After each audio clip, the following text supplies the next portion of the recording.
program and the way that I've designed the curriculum, it's very different than your traditional music schooling. A lot of music schools will want you to learn how to read notes and do everything from a very scientific approach, whereas this program is designed to be more experience-based.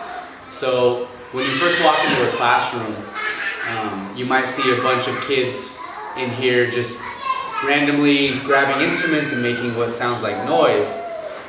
But it's really important for a child to get the instrument in their hands, because if it's not in their hands, it's not a reality to them.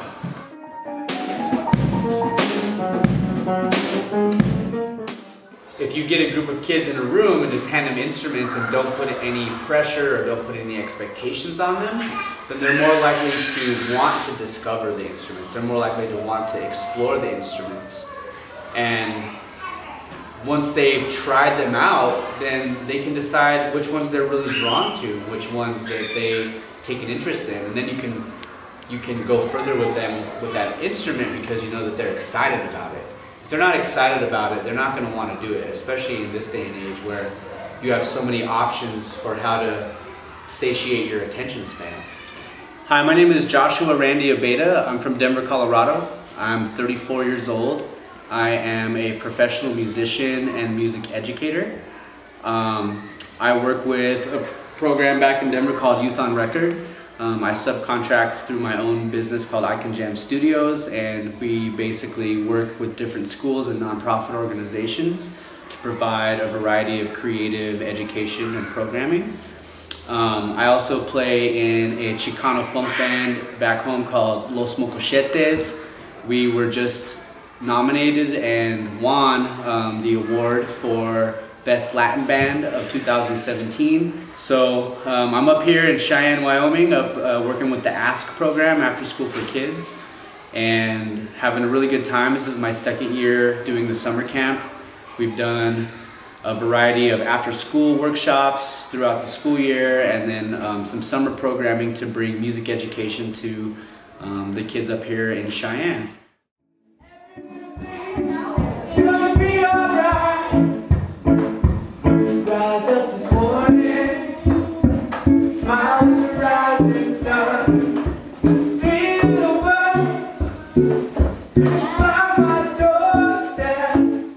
Art is different than what they consider to be your core curriculum because there's not a right answer. With art, it's very subjective. It's all about how you feel about something, about how it moves you or doesn't move you. You know, a lot of school systems de-emphasize the importance of art. And it's interesting because regardless of whether you're an accountant or a politician or a surgeon, you have to be able to think creatively within your craft. And when you engage in arts education, you're more likely to see creative solutions. You're more likely to see something that wasn't there before. And we're going to do that where we play quiet, we play loud, we play quiet, because it's important to show that you can play at different volume levels but still keep your same rhythm. With music, it's really important to be able to play loud and quiet but not lose your speed or your tempo. So music is both logical and mathematical. It's a language.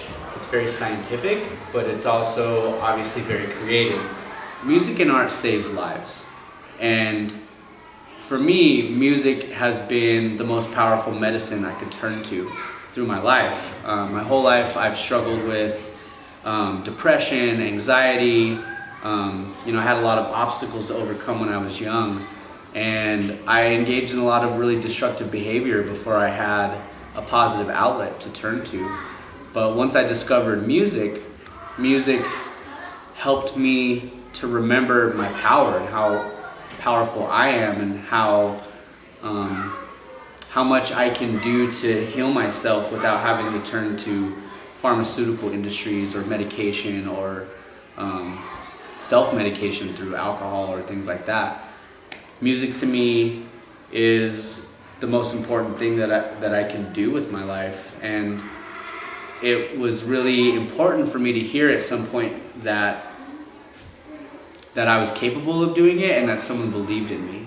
And so as an educator now, I think it's really important to just like let kids try it and encourage them, and don't get too caught up in trying to make them fit a certain form or play a certain type of music.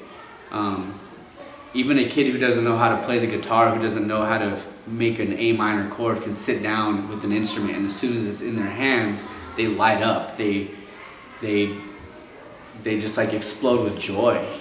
And I think that's a feeling we can all relate to, and a feeling that we've all shared when we either see a band that we love on stage or hear a song that we love, or those of us who have been fortunate enough to learn a couple of things on some of these instruments, like that feeling you get when you really nail a song for the first time. There's magic there, and there's really no other way to quantify it, but I think science is finally catching up to what we've known all along, is that music is a direct path to the divine, whatever that means for you.